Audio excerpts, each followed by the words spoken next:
Babel ഗോപുരം. ഭൂമിയിലൊരു ഭാഷയും ഒരു സംസാര രീതിയും മാത്രമേ ഉണ്ടായിരുന്നുള്ളൂ. കിഴക്ക് നിന്ന് വന്നവർ ഷീനാറിൽ ഒരു സമതല പ്രദേശം കണ്ടെത്തി അവിടെ പാർപ്പുറപ്പിച്ചു.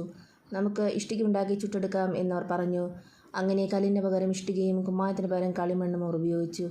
അവർ പരസ്പരം പറഞ്ഞു, നമുക്കൊരു പട്ടണവും ആകാശം മുട്ടുന്നൊരു ഗോപുരവും തീർത്ത് പ്രശസ്തി നിലനിർത്താം.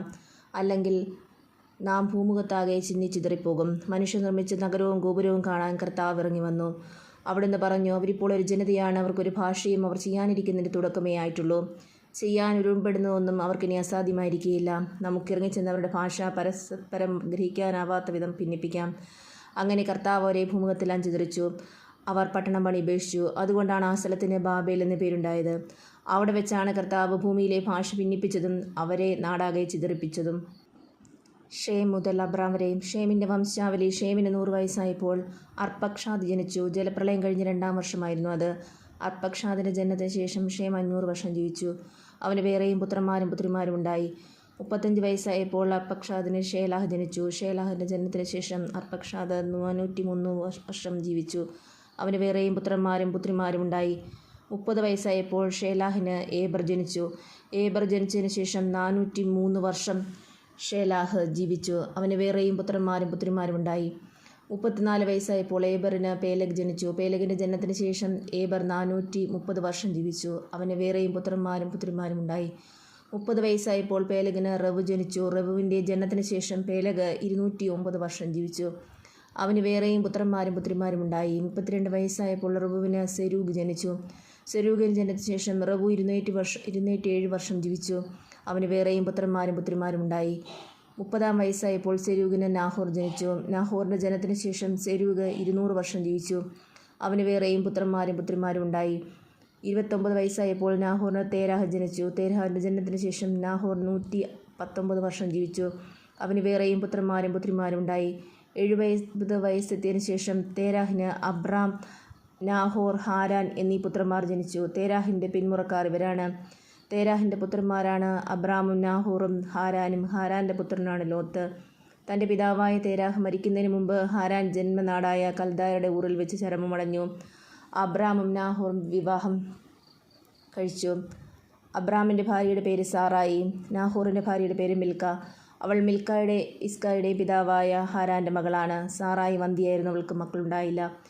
തേരാഹ് കൽദായരുടെ ഊറിൽ നിന്ന് കാനാൻ ദേശത്തേക്ക് യാത്ര പുറപ്പെട്ടു. അവൻ അബ്രാമിനെയും പേരക്കിടാവിനെയും ഹാരാൻ്റെ മകനുമായ ലോത്തിനെയും അബ്രാമിൻ്റെ ഭാര്യയെയും തൻ്റെ മരുമകളുമായ സാറായിയെയും അവൻ കൂടെ കൊണ്ടുപോയി.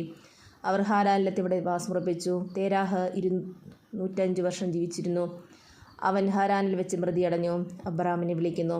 കർത്താവ് അബ്രാമിനോട് അരുളിച്ചെയ്തു, നിന്റെ ദേശത്തെയും ബന്ധുക്കളെയും പിതൃഭവനത്തെയും വിട്ട് ഞാൻ കാണിച്ചിരുന്ന നാട്ടിലേക്ക് പോവുക. ഞാൻ നിന്നെ വലിയൊരു ജനതയാക്കും. നിന്നെ ഞാൻ അനുഗ്രഹിക്കും. നിന്റെ പേര് ഞാൻ മഹത്തമമാക്കും. അങ്ങനെ നീ ഒരു അനുഗ്രഹമായിരിക്കും. നിന്നെ അനുഗ്രഹിക്കുന്നവരെ ഞാൻ അനുഗ്രഹിക്കും. നിന്നെ ശപിക്കുന്നവരെ ഞാൻ ശപിക്കും. നിന്നിലൂടെ ഭൂമുഖത്തെ വംശങ്ങളെല്ലാം അനുഗ്രഹീതമാകും. കർത്താവ് കൽപ്പിച്ചതനുസരിച്ച് അബ്രാം പുറപ്പെട്ടു. ലോത്തും അവൻ്റെ കൂടെ തിരിച്ചു. ഹാരാൻ ദേശത്തോട് ഇവിടെ പറഞ്ഞപ്പോൾ അബ്രാമിന് 75 വയസ്സ് പ്രായമായിരുന്നു. അബ്രാം ഭാര്യ സാറായിയെയും സഹോദരപുത്രൻ ലോത്തിനെയും കൂടെ കൊണ്ടുപോയി. ഹാരാനിൽ തങ്ങൾ നേടിയ സമ്പത്തും ആളുകളുമായി അവർ കാനാൻ ദേശത്തേക്ക് പുറപ്പെട്ട് അവിടെ എത്തിച്ചേർന്നു. അബ്രാം ആ ദേശത്തിലൂടെ സഞ്ചരിച്ച് ഷെക്കെമിൽ മോറയുടെ ഓക്കുമരം വരെ എത്തി. അക്കാലത്ത് കാനാൻകാർ അവിടെ പാർത്തിരുന്നു. കർത്താവ് അബ്രാമിന് പ്രത്യക്ഷപ്പെട്ട് അരുളിച്ചെയ്തു, ഈ നാട് നിന്റെ സന്തതികൾക്ക് ഞാൻ കൊടുക്കും. തനിക്ക് പ്രത്യക്ഷപ്പെട്ട കർത്താവിന് അബ്രാം അവിടെ ഒരു ബലിപീഠം പണിതു. അവിടെ നിന്ന് അവൻ ബദലിന് കിഴക്കുള്ള മലമ്പ്രദേശത്ത് കടന്ന് അവിടെ ബദലിന് കിഴക്കും ആയിക്ക് പടിഞ്ഞാറുമായി താവളമടിച്ചു. അവിടെ ഒരു ബലിപീഠം പണിത് കർത്താവിൻ്റെ നാമം വിളിച്ചു. അവിടെ നിന്ന് അബ്രാം നെഗബിന് നേരെ യാത്ര തുടർന്നു. അബ്രാം ഈജിപ്തിൽ. അവിടെ ഒരു ക്ഷാമമുണ്ടായി. കടുത്ത ക്ഷാമമായിരുന്നതിനാൽ ഈജിപ്തിൽ പോയി പാർക്കാമെന്ന് കരുതി അബ്രാം അങ്ങോട്ട് തിരിച്ചു. ഈജിപ്തിലെത്താറായപ്പോൾ ഭാര്യ സാറായെ വിളിച്ചവൻ പറഞ്ഞു, നീ കാണാൻ അഴകുള്ളവളാണെന്ന് എനിക്കറിയാം. നിന്നെ കാണുമ്പോൾ ഈജിപ്തുകാർ പറയും, ഇവളെൻ്റെ ഭാര്യയാണ്. എന്നിട്ട് എന്നെ അവർ കൊന്നുകളയും. നിന്നെ ജീവിക്കാൻ അനുവദിക്കുകയും ചെയ്യും. നീ മൂലം എനിക്ക് ആപത്തുണ്ടാകാതിരിക്കാൻ നിന്നെ പ്രതി അവർ എൻ്റെ ജീവൻ രക്ഷിക്കാൻ വേണ്ടി നീ എൻ്റെ സഹോദരിയാണെന്ന് പറയണം. അവർ ഈജിപ്തിലെത്തി. അവൾ കാണാൻ വളരെ അഴകുള്ളവളാണെന്ന് ഈജിപ്തുകാർക്ക് മനസ്സിലായി. അവളെ കണ്ടപ്പോൾ ഫറവോയുടെ സേവകന്മാർ അവളെപ്പറ്റി ഫറവോയോട് പുകഴ്ത്തി പറഞ്ഞു. അവൾ ഫറവോയുടെ കൊട്ടാരത്തിലേക്ക് ആനയിക്കപ്പെട്ടു. ഫറവോ അവളെ പ്രതി അബ്രാമിനോട് നന്നായി പെരുമാറി. അവന് ആടുകൾ, കാളകൾ, കഴുതകൾ, ഒട്ടകങ്ങൾ, വേലക്കാർ, വേലക്കാരികൾ എന്നിവ ലഭിച്ചു.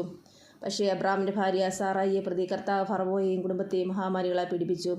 തന്മൂലം ഫറവോ അബ്രാമിനെ വിളിച്ചു ചോദിച്ചു, നീ ചെയ്തത് എന്താണ്? അവൾ നിന്റെ ഭാര്യയാണെന്ന് എന്നോട് പറയാതിരുന്നത് എന്തുകൊണ്ട്? അവൾ സഹോദരിയാണെന്ന് നീ പറഞ്ഞ എന്തിന്? അതുകൊണ്ടല്ലേ ഞാൻ അവളെ ഭാര്യയായി സ്വീകരിച്ചത്. ഇതാ നിന്റെ ഭാര്യ, അവളെയും കൊണ്ട് സ്ഥലം വിടുക. ഫറവോ തൻ്റെ ആൾക്കാർക്ക് അബ്രാമിനെക്കുറിച്ച് കൽപ്പന കൊടുത്തു. അവർ അവനെയും ഭാര്യയെയും അവൻ്റെ വസ്തുവകകളോടുകൂടെ യാത്രയാക്കി.